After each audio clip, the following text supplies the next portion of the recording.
Hi there, and welcome to this week's edition of Top End Track Talk. I'm Andrew O'Toole, and today we'll be having a look at a 5-race card this coming Friday at Fanny Bay, April the 6th. Prior to that, we'll be having a chat with trainer jockey Carl Spry, who was in the winner's circle again last Thursday and who has 5 runners engaged this week, including the smart last start winner, El Toronado. Carl, you lined up 4 runners last Thursday and managed a first, a second, a third and a fourth. It's fair to say the teams are going along fairly well with 11 wins and 22 placings from 72 starters this season. Certainly an impressive record. Yeah, team's ticking away nicely, they're going good enough. Sometimes you can be a bit unlucky in racing and then sometimes you can have luck, and I've had a bit of luck this season, so it does help. Well, last week, of course, Hammered Art second in the St Paddy's Cup and a good win by El Toronado are among your good performances. Yeah, mate, he's just Hammered Art. He's probably his own worst enemy. He switches off too much. He just thinks it's a daydream out there and then decides to work home 600, And hindsight, he might have been a good thing beaten on paper, but that's the way racing is and that's his pattern, and no difference in changing it. So El Toronado was tough, 3 wide, 60 kilos. The other 2 runners you had last week, of course, your maiden, Tantat Blaze, win a better race running 4th, and Mavericks win his usual honest race finishing 3rd. Yeah, Tantat Blaze ran a lot better. He had to. His career here was on the blocks to either step up or ship out. So he's probably worthy of another start on that run. It was a nice maiden in saying that. He's just probably taken a while for the penny to drop.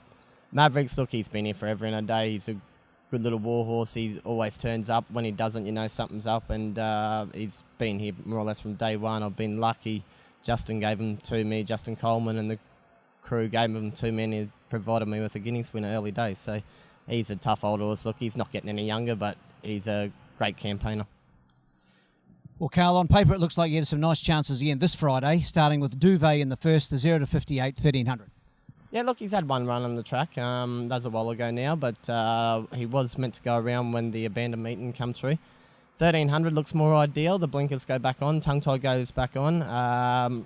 His first up run wasn't overly too bad. He just needed the outing, and he did feel the pinch late. It's not an overly strong race on paper, and look, if he turns up in how he probably should, and he's got to be some hope in it.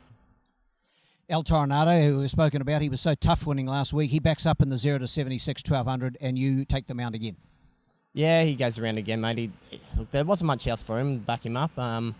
He may have 1 or 2 more, and then he'll be put away again. And look, he's not getting any younger. I think it's his 59th start on Friday. So he's been a great little purchase for him up here, and he's tough. It's a tricky race. Couple getting a bit better on the weights than him. But in saying that, he's a form horse, so he's probably deserved to get what he got. Millennium hasn't had a start for some 6 weeks, but makes some appeal in an even benchmark 54 1200, race 3. Yeah, he's just an even horse too, so he's in the 1200, which is all of wins have come from 1200. So look, it's not the strongest field out there, but he's not the strongest horse either on his day, but he's consistent, and if he turns up race consistent, he's going to be a rough hope. And in the 4th, the Class 2000, you line up 2 runners, Sophocles, who you will ride, and Reward for Riches, the mount of your good mate Wayne Davis. Yeah, Wayno's on, evergreen Wayne Davis. He's back doing his apprenticeship with me, more or less. He gets the mount on the lightweights, and I take the fat one. So he, Reward for Riches, she's very temperamental. She's a typical filly, typical mare. She's probably been a bit unlucky. She hasn't won one here yet. It's just sort of her pattern. 1,000 metres, not ideal, but being a Trobus racer, I had more of a leaning to go that way. Ideally, I would have liked to have seen 1,100. And Sophocles, look, if he's just been a very frustrating. There's 2 of him. He's a morning glory and then a race day flop. But he, look, if he can, he's had a couple of things change around and hopefully can take it all to the track. So if he does, he'll be very competitive. But gee, I wouldn't be having my last sweating on that. With racing last week and this Friday and also next Friday, the fields are a little on the light side, but there still promises to be some competitive racing. In the first, the Gardens Park Golf Links handicap over the 1,300 metres, my numbers are 3, 4, 1 and 6.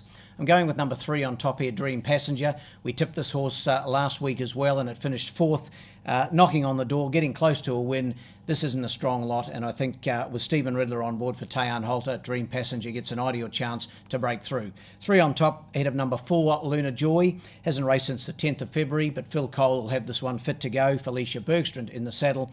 And in for third, number 1, Duvet, for trainer rider Carl Spry, in what I say is not a strong lineup. My numbers in the first, 3, 4, 1 and 6.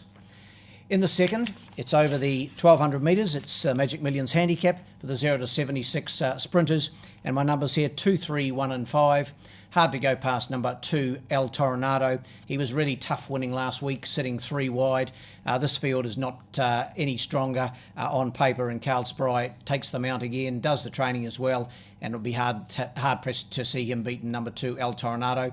Ahead of number 3, Murphy. He was really good winning last time out. That was back on the 2nd of March. Came through along the inside with a good ride from Vanessa Arnott, and I think the Jason Manning galloper will be very hard to beat here. In for third, number 1, Kiss the Condor. A really good run last week behind Neat Feet in the Wait for Age, and sure to be thereabouts. And in for fourth, number 5, Woogie. 2, 3, 1 and 5 in the second.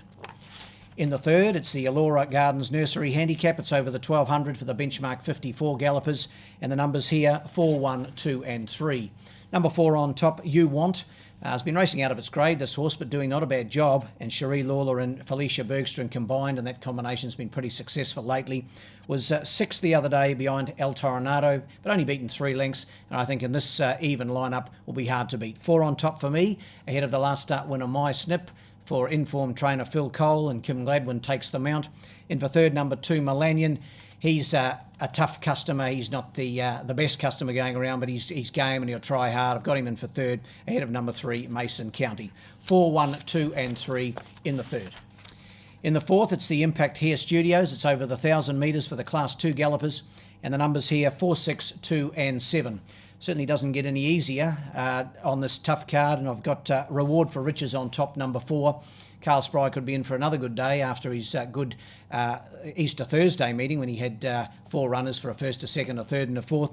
Reward for Riches, a little bit enigmatic, as Carl alluded to, but if it gets all breaks in the running in this Trobus event, for which it is qualified, it'll be hard to beat. 4 on top, ahead of 6, Annabella. An improved run last week in the hands of Felicia Bergstrand. Finished 4th behind My Snip, only beaten 2 1/4 lengths. Getting close to putting its foot right on the till is Annabella. I've got it in for second.